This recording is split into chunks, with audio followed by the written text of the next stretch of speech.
Hi folks, David here again, and it is story time again. And now today I want to take time and talk to you about my next door neighbor.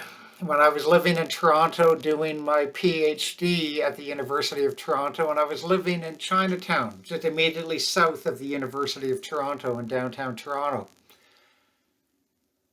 One of my next door neighbors there was a slightly older than me Vietnamese guy. Tran was his name, Tran, Tran.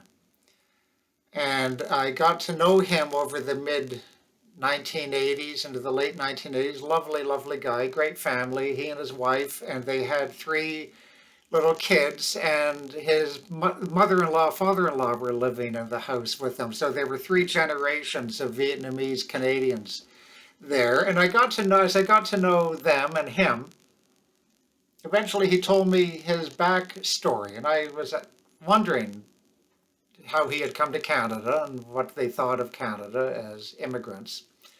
Now, it turns out they were Vietnamese boat people.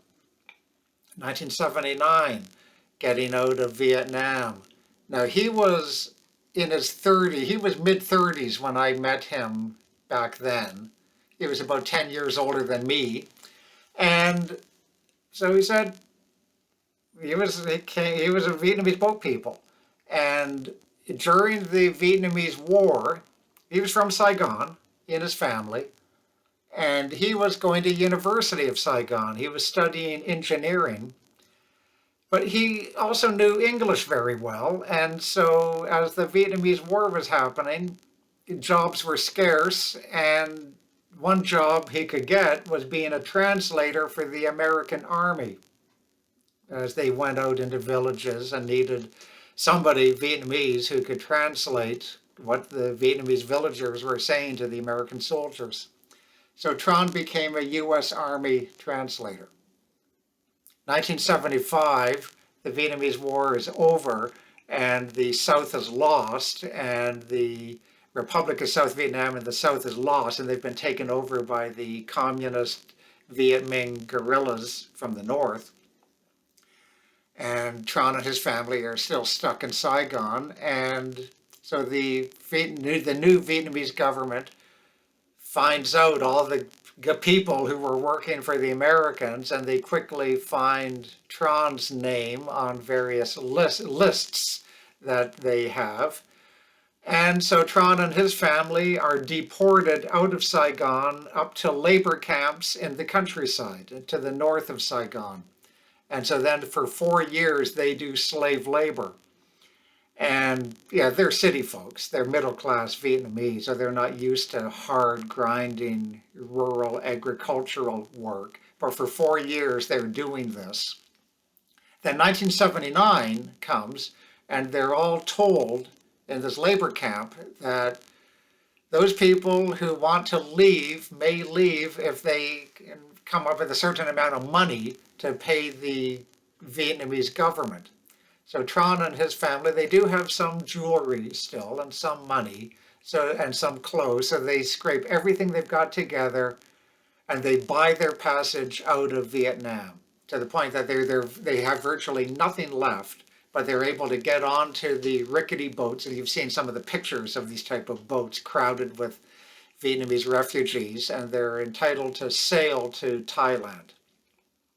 So he said, so they got onto the boats, and then terrible, terrible passage, and their terrible conditions and weather and leaky boat, and wondering whether the boat will capsize, overstuffed boat stuffed with people. And then halfway along, they get attacked by pirates, and whatever few little bits they've got left, they get stolen, and even more clothes get stolen from them by pirates. Women are sexually assaulted. He glossed over a lot of that. You wonder what happened with his wife. And so they're robbed, they're attacked, they're pillaged, and then they finally get to Thailand. And then they find themselves in a refugee camp. He and his wife and two little babies and his parents-in-law in a refugee camp, 50, 60,000 Vietnamese refugees. They're stuck in tents in this terrible UN refugee camp. And then he knows they have to get out. They have to get out of this refugee camp. And then over time, different officials from different governments, the United States, Britain, Germany, Canada, would be coming to interview people to see people who might be eligible for immigration to these other countries. So Tron knows he's got to get out. He's got to talk to these people. Then he knows the only skill he has is that he can speak English.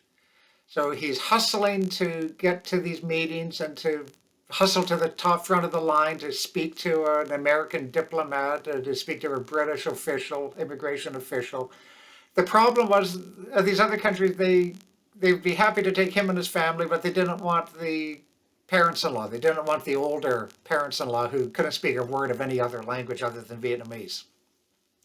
So striking out with them, he finally meets Canadian immigration officials, and they're sympathetic, and he's impressive. He impresses them with his English. And so they get invited to come to Canada. So he and the family, they end up in 1981, they end up in Toronto in winter. Some of you Indian folks know what that's like. And so they end up in Toronto in winter, they end up settling in Chinatown, right next door to where I end up living in 2 years' time from then. And then he said the only job he could get was, the only thing he knew how to do was cook food. He could cook Vietnamese food, he could cook Chinese food, so he got jobs as a cook at restaurants in Toronto's Chinatown. And that's when I got to know him, mid-1980s. I moved into the student house right beside their place. So I got to know him. And then he was going off working like a dog. He was working like 40, 50, 60, 70, 80-hour weeks, holding down count them, two jobs.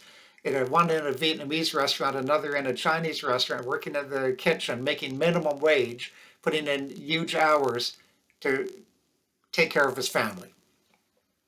Now, by this time, there were 3 kids. He had 2 kids born in Vietnam, 1 kid born in Canada once they got here. And he was working on PR, and then he got Canadian citizenship.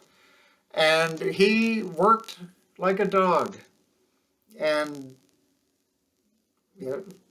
big hours. Then he was saying he always wanted to be an engineer, and he was happy that I was at university, but said he knew he'd never be able to go back to university. He has to work, and so he's working in kitchen jobs, again making minimum wage. But he said his kids, he's working for his kids. Typical immigrant experience. He's working for his kids, and these kids. Back then, I've lost touch with Tron, but I know these kids would be doing very well. He and his family would have done very well. The kids were growing up quadrilingual. They knew Vietnamese. They learned English at school in Toronto. They were studying Mandarin in weekend classes, and they were taking French in school themselves. So these kids grew up knowing 4, count them, 4 languages. I'm sure as Canadian citizens, imagine 4 languages. I bet one of them is working for the Canadian External Affairs and the Diplomatic Corps. So that's Tron. And one thing, when he found out that I was studying government and public administration, he didn't like it. He said he hated government. He hated government. Governments had never done anything much good for him. I was going to say, well, maybe the Canadian government helped you out. But he hated government. He wanted nothing to do with government. He simply wanted to be left alone to work and make money and care for his family. And that's what he did. So when I hear Canadians complaining about immigrants, oh, they're immigrants, they're coming and taking our jobs, and they're lazy, and they come here and they go on welfare, I tell them Tron's story. Tron hated government. He would never go on welfare, and he would work like a dog. He would do the type of work that most Canadians would never, ever, ever do, put in the type of hours that he was doing, making minimum wage. So whenever you hear people say that, oh, that lousy immigrants coming and taking our jobs and being lazy, remind them about Tron's story.